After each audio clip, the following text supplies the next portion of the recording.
آپ نے تو دیکھو پیغمبر کے ساتھ آپ غزوات میں شریک ہوئے، آپ کے اتنے جو ہے نا فضائل ہیں، آپ کیوں فکر کرتے ہیں؟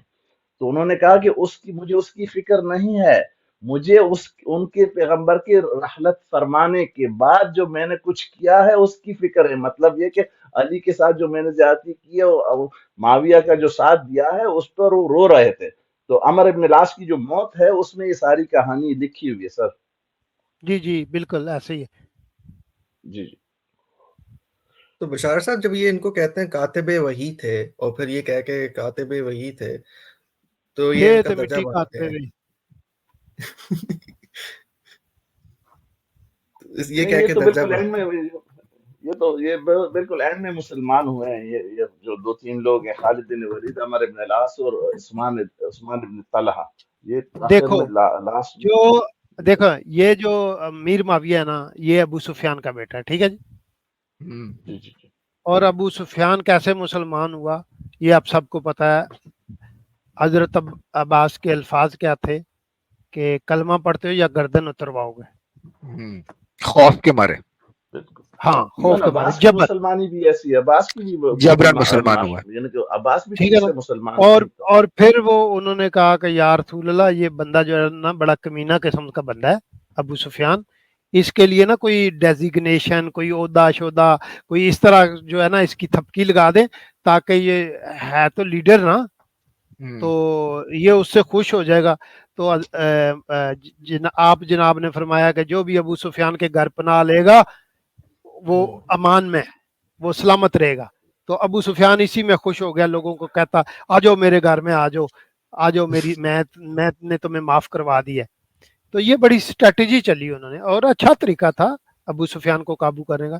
یہ اس وقت صرف دیکھنے گیا تھا کہ یہ کتنی بڑی فوج آئی ہے، یہ مسلمان نہیں تھا، یہ ڈر کے مارے، خوف کی وجہ سے، یہ بعد میں معاویہ بھی، تو یہ اس طرح مسلمان ہوئے۔ یہ تو بدلہ لے، یزید کے بارے میں ایک وہ روایت جو ہے اس پہ اختلاف تو ہے، لیکن امام ابن کثیر لائے ہیں اس میں، وہ کیا کہتے ہیں البدایہ میں، کہ وہ تاریخ ابن کثیر میں، کہ یزید کے الفاظ تھے کہ ہم نے بدر میں اپنے شہیدوں کا بدلہ لے لیا۔ آج حضرت حسین کے منہ پہ سٹک ماری تھی اس نے، جب ان کا سر مبارک لے کے گئے تھے وہاں پہ شام میں، تو اس نے آگے سے ان کے دانتوں پہ سٹک ماری تھی۔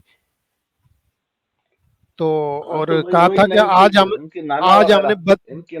آج ہم نے نانا حمزہ کے ہاتھوں شہید ہوئے، قتل ہوئے، ہاں پھر وحشی، اس کی ماں نے، اس کی دادی نے وحشی کو ہائر کیا تھا نا، وحشی کو ہائر کیا تھا ہندا نے، تو ہندا اس کے اس کا اصل کے نانا وغیرہ وہی اسی میں قتل ہوئے تھے یزید کے۔ لیکن یزید نے اس کے الفاظ ہیں، لیکن وہ کہہ رہا ہے کہ میں نے بدر کا بدلہ لی تھی یزید نے، لیکن ایک صحیح بات بھی کی تھی، اس نے یہ کہا تھا کہ ریولیشن کچھ نہیں تھا، یہ صرف یہ اس کا بھی کیا نام ہے تخت کا گیم تھا، گیم آف تھرونز تھا۔ اسی میں کہا تھا کہ یہ جو بنو ہاشم میں وہی والی بات ہے، یہ سب فراڈ ہے، نہ کوئی فرشتہ آیا تھا، نہ کوئی وحی آتی تھی، یہ سارا جاؤ ہاشم حاصل کرنے کا کھیل تھا۔ لوگوں کو کیسے سمجھایا جائے؟ اگر دیکھا جائے تو جن لوگوں کو میں یہ کہہ رہا ہوں کہ دیکھیں، انہوں نے انصار کے ساتھ جو زیادتی کی ہے، ہمارے نبی نے جو انصار کے ساتھ جو سوتیلا سلوک کیا ہے وہ قرآن میں موجود ہے جگہ جگہ، سورہ حشر میں بھی ہے، سورہ آل عمران میں ہے، اور سورہ کیا نام ہے، سورہ فتح میں بھی ہے، سورہ توبہ میں، اس بہت ساری صورتوں میں انصار کے ساتھ جو زیادتی والی باتیں ہیں، یہ بالکل صاف ظاہر ہے، کوئی بھی اس کو ہلکا سا بھی دیکھ لیں تو ان کو سمجھ میں آ جائے گا کہ ان کے ساتھ ایسا سوتیلا سلوک کیا جا رہا ہے۔ جیسے سورہ توبہ میں جو آیات ہے، میں پہلے بھی شاید آپ کے چینل پہ یہ بات کی تھی، جو 60 نمبر ہے سورہ توبہ کی، اس میں سارا مال اسی قریش میں، یا کیا نام ہے ان کا، ابو سفیان کو ہی بانٹ دیا گیا تھا۔ اس کے جتنے بدماش تھے 15-20 سورہ حنین کا سارا مال انہی کو دے دیا گیا تھا۔ طائف کا جو جھگڑا ہوا تھا اس میں جتنا مال ان کو ملا تھا، اصل میں قریش کو سب کو معاف کر دیا گیا، نہ قریش میں سے کسی کی بیوی لونڈی بنی، نہ کوئی قتل ہوا کوئی خاص، سارے مکے والے معاف، اور چلو نیکسٹ ڈور طائف پر حملہ کریں۔ اسی طرح جو ہے نا حدیبیہ بھی جیسے معاہدہ ہوا، تو حدیبیہ میں سارے مکے والے کو چھوڑو، جا کے خیبر پر حملہ بول، تو یہ سارے اور ان کا مال بھی پھر ان کو نہیں دیا جاتا تھا، انصار کو نہیں ملتا تھا، وہ خود ہی اپنے پاس رکھتے تھے اور قریش میں ہی بانٹا جاتا تھا۔ یہ کافی جگہ پہ بات موجود ہے۔ یار آپ کو انصار کی فکر پڑی ہے، نبی کی بیٹی کو انہوں نے کچھ نہیں دیا۔ صحیح اچھا بات ہے، یہ کوئی آئے ہیں جی ہمارے ساتھ، یہ کیا ہے؟ بشارت مغل کا پتہ نہیں کون ہے یہ۔ ہاں جی جناب، ہیلو، ہاں جی بتائیے۔ بھاگ گئے جناب، چلے بس اتنا ہی ہوتا ہے ان کا میرا خیال ہے جہاد۔ اچھا جناب، شاید میں اجازت لوں گا، آپ لوگ گپ شپ جاری رکھیں سر۔ بس وہ کچھ عجیب سا ہی لکھا تھا انہوں نے۔ منطقی انجام صاحب، بہت شکریہ آپ آئے۔ بشارت بھائی کچھ غلط لکھا ہوا تھا انہوں نے نام نا، بس چھوڑیں اس صحیح ہے کو۔ وہ، بس ہاں بھائی ان کا یہی کام ہے، بس بات کرنے کی ہمت نہیں ہے، بس منہ اٹھا کے آ جاتے ہیں۔ بشارت صاحب وہ جو پھر بیٹل آف ہررا جو یزید کی خلافت میں ہوئی تھی، اس میں اتنے سارے مدینہ میں جو بیچاری عورتوں کا بھی ریپ ہو گیا تھا، 1000 صحابیہ جو ہے وہ پریگننٹ ہوئی ہے اس واقعہ ہررا میں۔ ہاں، اور پھر وہ کم از کم 1000 صحابیہ جو ہے جناب امیر المومنین حضرت یزید کی زیر سرپرستی، اور جو ہے وہ کیا نام تھا یار جو اس کا چمچا تھا، حجاج تھا نا، حجاج نے حملہ کیا تھا نا، حجاج بن یوسف۔ اب مجھے نام میں کنفیوز ہو گیا ہوں۔ کدھر حملہ کیا ہے بتائیے؟ مدینے پہ مجھے نام بھول گیا، سوری، جو بھی تھا۔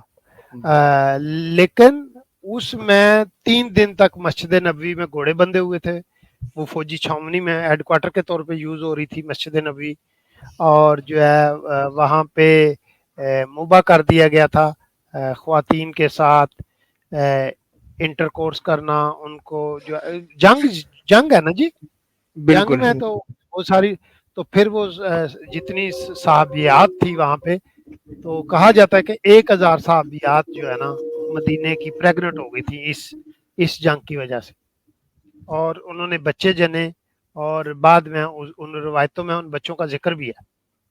ولد الحرام جنے انہوں نے۔ نہیں ولد الحرام نہیں تھے، نہیں وہ ولد الحرام نہیں تھے، اسلام کے مطابق وہ ولد الحرام نہیں ہے، کیونکہ اسلام کے مطابق اگر آپ جنگ کرتے ہیں اور جیت جاتے ہیں اور وہاں عورت کے ساتھ آپ ریپ کرتے ہیں، سیکس کرتے ہیں، تو وہ آپ کا رائٹ ہے، شریعت آپ کو اجازت دے رہی۔ میٹھی شریعت۔ ہاں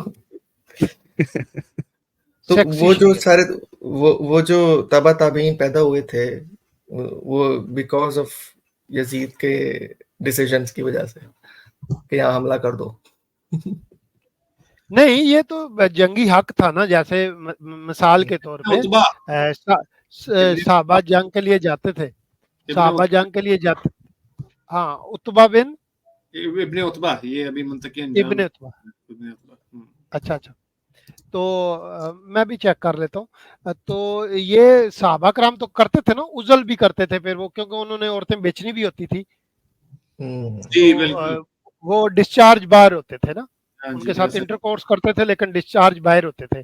تو پھر یہ آپ جناب کے پاس یہ مسئلہ آیا کہ یا رسول اللہ، ہم تو اتنی خوبصورت لونڈیاں بھی آ جاتی ہیں جنگ میں، عورتیں آ جاتی ہیں، تو ہم سے برداشت نہیں ہوتا، ہم تو وہیں پہ شروع ہو جاتے ہیں، تو لیکن ان کو سیل آؤٹ بھی کرنا ہوتا ہے، تو پیسے پھر کم ملتے ہیں پریگننٹ عورت کے، تو ہم تو ڈسچارج باہر ہی ہوتے ہیں، ٹانگوں پہ ہو جاتے ہیں ڈسچارج۔ تو انہوں نے کہا کہ نہ اس کی ضرورت نہیں ہے، کیونکہ اگر بچہ پیدا ہونا ہوگا تو آپ ٹانگوں پہ بھی ڈسچارج کرو گے تو وہ تب بھی بچہ پیدا ہو جائے گا، تو اس لیے جدھر اپنا پورا لطف اٹھاؤ، پورے مزے لو، بچے سے مت کرو، کھل کے انجوائے کرو۔ ہاں، تو یہ تو ان کے ایمان کا حصہ نا، عقیدے کا، نبی نے اجازت دی ہوئی ہے، تو اگر وہ انہوں نے حملہ کیا مدینے والوں کو وہ باغی سمجھ رہے ہیں، ٹھیک ہے جی، ہاں صحیح بات ہے، مدینے قانون والوں کے کو باغی مطابق کیا سمجھ رہے ہیں، ہمارے ساتھ میں قوموں کے خلاف ہے، جی انہوں نے جنگ کی، صحابہ کو مارا, صحابہ قتل ہو گئے, شہید ہو گئے, اور جو عورتیں تھیں ان کے ساتھ انہوں نے سیکس کیا, تو یہ تو شرعن کوئی بری بات نہیں ہے, ولد الحرام نہیں ہے وہ بچے, وہ جائز ہے. جی اچھا, ہمارے ساتھ میں ہمارے پیارے دینی بھائی جڑے ہیں. جی حضرت, استقبال ہے. جی جناب, بہت بہت شکریہ حضرت.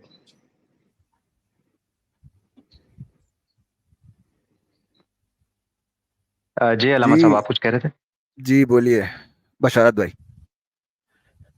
جی میں یہی کہہ رہا تھا کہ یہ جو واقعہ ہر رہا ہے, اس میں تو جو شامی افواج نے حملہ کیا تھا مدینے میں, اس کے مطابق تو کوئی غیر شرعی کام نہیں ہوا, شریعت میں اجازت ہے اس کی, تو انہوں نے شرعن یہ سب کیا, تو پریشانی والی کوئی بات نہیں, ٹینشن نہیں لینی اس کی کہ یہ بچے ولد الحرام ہو گئے. بھائی فکر کا دی ہے نا, جب اللہ اور اللہ کے رسول کے تابع ہیں تو بس سب ٹھیک ہے. دیکھیں نا, اب سورہ تحریم دیکھیں, 66واں سورہ قرآن مجید کا آیت نمبر 1, وہ بتا رہی ہے کہ حضرت محمد نے اپنی بیویوں کو, 2 بیویوں کو خوش کرنے کے لیے کوئی ایکٹ کیا, اللہ کے حلال کو حرام کر دیا. اس میں اختلاف ہے, لیکن صحیح حدیث ہے کہ انہوں نے ماریا قبطیہ کو حرام کیا تھا. تو اللہ نے کہا کہ بھائی تو کون ہوتا ہے حرام کرنے والا؟ میں نے کہا کہ بغیر نکاح کے لونڈی کے ساتھ جب مرضی سیکس کر لو. تو یہ پرمیشن تو اللہ نے دی ہے نا, بغیر نکاح, اور نبی کی یہ سنت ہے. ہاں تو وہ یہ تو ویسے بھی بات ہے نا, رسول اللہ کا کوئی بھی بات ہے وہ اللہ کی مرضی کے بغیر تو نہیں ہے نا. ہاں اللہ نے حکم دے رکھا ہے, اور حضرت محمد کی یہ سنت ہے بغیر نکاح کے سیکس کرنا, بچہ پیدا کر لینا. تو یہ تو کتابوں میں لکھا ہے. کوئی اسے میرا معذرت کے ساتھ میں سننے والوں کو کہتا چلوں, بھائی یہ آپ یہ نہ سمجھے کہ یہ بشارت مغل کا کوئی عقیدہ ہے وہ بیان کر رہا ہے. بھائی یہ کتابوں میں لکھی پڑی بات ہے, میں تو صرف بیان کر رہا ہوں, اس کے جو ہے وہ نتائج بیان کرنے کی کوشش کر رہا ہوں, اس کے جو ہے وہ اثرات بیان کرنے کی کوشش کر رہا ہوں. میرا عقیدہ کیا ہے کیا نہیں ہے وہ میرے ساتھ ہے. تو آپ یہ مجھ پہ نہ مسلط کر دینا, مجھ پہ بات نہ ڈال دینا. میں وہ بات کروں جو قرآن میں لکھی ہے, جو سنت ہے, جو حدیث ہے. نہیں بالکل صحیح بات ہے, ہم بھی وہی بات کرتے ہیں جی جو ان کی کتابوں میں لکھی ہوئی ہے. اپنی طرف سے تو ہم بھی کوئی بات نہیں کرتے, ہم تو کوشش کرتے ہیں کہ بلکہ ہمارے چینل کی تو کوشش ہوتی ہے بشارت بھائی کہ ہم قرآن حدیث سے باہر جائیں ہی نہ. جی نہیں دیکھیں, ایک ہے قرآن حدیث, میں تو قرآن حدیث سے بھی تھوڑا سا آگے جا کے ان کی فیور میں کہ بھائی یہ آپ کا عقیدہ ہے, میں یہ بات ٹھیک ہے نا. میں وہ بات نہیں کروں گا کہ میں قرآن کی الگ سے انٹرپریٹیشن کروں یا حدیث کی الگ سے انٹرپریٹیشن کروں. نہیں بھائی, یہ آپ کا عقیدہ ہے, میں آپ کے عقیدے کی بات کر رہا ہوں. تو آپ کا عقیدہ ہے کہ پوری دنیا میں آپ دارالحرب میں ہیں اس وقت, دارالامن میں نہیں ہے. دارالامن تب ہوگا جب آپ پوری دنیا پہ قبضہ کر لیں گے, جب ساری گوریاں جو ہے آپ کی لونڈی بن جائیں گی, اور سارے گورے ہیں جو منڈی میں بک جائیں گے یا لٹے پٹے جائیں گے یا مارے جائیں گے, اور صرف آپ کا راج ہوگا. اچھا یہ ویسے ایک بات ہے بشارت بھائی, یہ مائنڈ سیٹ جو ہے اس کے بارے میں آپ کا کیا خیال ہے؟ مطلب آپ یہ دیکھیں کہ مسلمان جتنے بھی ہیں ان کی ایک ہی سوچ ہے کہ انہوں نے بس دنیا پہ حکومت کرنی ہے, وہ مل جل کے نہیں رہنا چاہتے. نہیں ابھی آپ کی سٹریم چل رہی ہے نا, ابھی شاید کوئی میرا شیعہ دوست آئے گا, اہل سنت دوست آئے گا, وہ کہے گا کہ ہم تو مسلمان ہیں. میں نے کب شیعہ کو کافر کہا؟ میں نے کب؟ جھوٹ بولتے ہیں نا. جی بشارت بھائی, بالکل ان کا ان کی سائڈ سے ایکچولی تھوڑا نیٹ ورک ایشو بھی ہے. جی کن کی سائڈ سے؟ میری سائڈ سے؟ میرے خیال میں جی بشارت بھائی, ابھی آپ کی آواز غائب ہو گئی تھی. بالکل جی, ایک بار دوبارہ ریپیٹ کر دیں تھوڑا. جی میری آواز آ رہی ہے؟ جی آ رہی ہے. آ رہی ہے. میں یہ کہہ رہا تھا کہ جب ابھی آپ کی سٹریم چل رہی ہے نا, تو کوئی سنی بھی آ سکتا ہے, شیعہ بھی آ سکتا ہے, ٹھیک ہے جی. تو آپ کو یہ سیر و شکر نظر آئیں گے کہ جی نہیں ہم نے کب شیعہ کو کافر کہا یا ہم نے سنی کو کب کافر کہا. تو بھائی جب سنی کے عقیدے کے مطابق حضرت ابو بکر کو کافر کہنا یا ان پہ تبرہ کرنا یا ان کو غاصب کہنا تو کفر ہے نا. تو مانو یہ بات. اور شیعہ کے مطابق جو ہے سیدہ کا حق غضب کرنا تو اسلام سے خارج کر دیتا ہے انسان کو. ہاں جی بالکل ایسا ہی ہے. تو ایسے ہمیں لولی پاپ دینے کی یا میٹھی گولی کرانے کی یا جلیبی پیش کرنے کی کیا ضرورت ہے کہ جی ہم تو بھائی بھائی ہے. بتا رہا تھا جی بشارت بھائی, میں آج بھی کسی کو پتہ نہیں کس کو بتا رہا تھا کہ یار یہ جب باغ فدق کے معاملے میں جب فاطمہ نے درخواست کی تھی عائشہ سے عدالت جانے کی تو عائشہ پلٹی مار دی تھی کہ میں جی تمہارے حق میں وہ بیان نہیں دوں گی. عائشہ کی ایک وجہ ہے، اس کی میں بیک گراؤنڈ بتاتا ہوں آپ کو، شاید بہت سے لوگوں کو نہیں پتا، لیکن اس کی ایک پوری وجہ ہے. تو میں نے ایک سٹریم کی تھی رن مرید نبی، تو وہ میرے ساتھ کافی لوگ ناراض بھی ہوئے تھے اور میرے کچھ عزیز بھی بڑے ڈس ہارٹ ہوئے تھے. تو میں نے ان سے وعدہ بھی کیا تھا کہ آئندہ میں اس طرح کے الفاظ نہیں استعمال کروں گا جس سے آپ ڈس ہارٹ ہوں، لیکن میرا بتانے کا مقصد یہ تھا. تو اس میں 2 خواتین کا ذکر کیا گیا تھا، ازواج مطہرات کا ذکر کیا تھا میں نے، لیکن آج کے ریلیٹڈ جو ہے نا ایک کا میں ذکر کر دیتا ہوں. سیدہ زینب بنت جاش رضی اللہ تعالیٰ عنہ وہ گئی تھی سیدہ فاطمہ کے پاس. انہوں نے دیکھا کہ انہوں نے کہا کہ دیکھو بات یہ ہے کہ وہ آپ کو پتہ نا رشتے میں سیدہ فاطمہ کی ایک تو والدہ بھی لگتی تھی بیوی ہونے کے ناطے، اور دوسرا وہ جو ان کے والد کی پھوپھی زاد بہن بھی تھی، کزن بھی تھی. تو اس طرح سے پھوپھی بھی لگتی تھی ان کی سیدہ فاطمہ کی، پھوپھی بھی اور امی بھی. ٹھیک ہے. اگر حضرت محمد ان کے ساتھ شادی کا اعلان نہ کرتے تو وہ پھوپھو تھی ان کی، اور شادی کر لی تو وہ اب امی ہیں ان کی. ٹھیک ہے جی. تو وہ ان کے پاس گئی، بڑا اچھا تعلق تھا ان کے ساتھ، زینب کے ساتھ ان کا. زینب نے کہا کہ دیکھو فاطمہ بات یہ ہے کہ ہمارے ساتھ بڑی زیادتی ہو رہی ہے. ان کا کس کے ساتھ؟ انہوں نے کہا کہ میرے ساتھ، صفیہ کے ساتھ، یہ جو ہے ام سلمہ کے ساتھ، سب کے ساتھ پورا گروپ تھا. تو انہیں کہا اچھا کیا زیادتی ہو رہی ہے؟ ان کا کہ جی وہ جو ابو بکر کی چھوکری ہے اس نے قبضہ کیا ہوا، ہمیں ہمارا نبی انصاف نہیں دیتا، حالانکہ ان کے پاس تو 11 مردوں کی طاقت ہے. صحیح. تو اگر ہمیں حق مل جائے تو کیا فرق پڑتا ہے؟ لیکن وہ 11 عورتوں کا حق کس کو دے رہے ہیں؟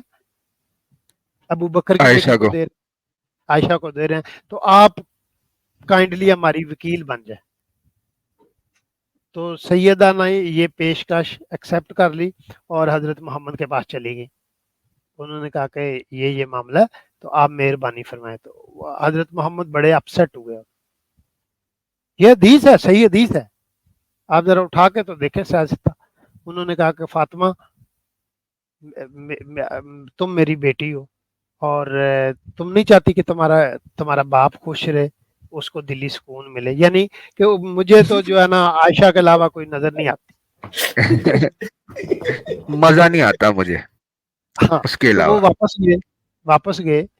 تو آج مجھے کوئی کہہ رہا تھا، بلکہ میرے خیال میں انجینئر بھائی مجھ سے بات کر رہے تھے یا کوئی مجھ سے بات کر رہا تھا کہ بھائی وہ یہ میں نے عرض کیا نا پچھلی سٹریم میں کہ جتنے کیس رپورٹڈ ہوئے نا اس وقت رمضان میں پاکستان سے اعتکاف کے دوران، تو مجھے جو ہے نا قوم لوط جو ہے وہ تھوڑی سی راست باز نظر آنے لگی ہے پاکستانی مولویوں کے مقابلے میں. تو صحیح بات ہے. انہوں نے مجھ سے پوچھا کہ وجہ کیا ہے. میں کہتا ہوں کہ مولوی کو جو ہے نا سوراخ تنگ چاہیے. عورت اگر چھوٹی عمر کی ڈھونڈتا ہے عورت، لیکن چاہے وہ چھوٹی عمر کی بھی ڈھونڈے تو ایک وقت آتا ہے، کچھ ٹائم لگتا ہے، وہ یوز ٹو ہو جاتا ہے وہ معاملہ فیمیل کا، تو وہ ٹیسٹ ختم ہو جاتا ہے مولوی کے لیے. تو لڑکے یوز ٹو بھی ہوں تو وہ جو ہے نا وہ کیا کہنا چاہیے، دوبر کا سائز جو ہے نا اتنا جلدی لوز نہیں تو اس وجہ سے جو ہے نا عائشہ چونکہ سب سے چھوٹی تھی تو جناب کو اس سے خصوصی محبت تھی. اچھا تو فاطمہ واپس آ گئی. تو فاطمہ کو زینب نے دوبارہ قائل کیا کہ آپ پلیز جاؤ، یہ اس طرح مت چھوڑو، اس میٹر کو سالو کرو. تو سیدہ نے کہا کہ باقی ساری باتیں ٹھیک ہے، میں سمجھتی ہوں کہ آپ رائٹ پہ ہو، آپ کا کلیم جو ہے، آپ کی کمپلین جو ہے وہ سب جائز ہے، لیکن ایشو یہ ہے کہ وہ میرے بابا ہے، میں نہیں جاؤں گی. انہوں نے جو مجھے آستہ دیا. تو ہوا کیا کہ زینب خود چلی گئی. میں صحیح حدیث بار بار شیئر کر چکا ہوں. زینب خود چلی گئی اور عائشہ کہتی، عائشہ ہے اس کی راویہ ہے،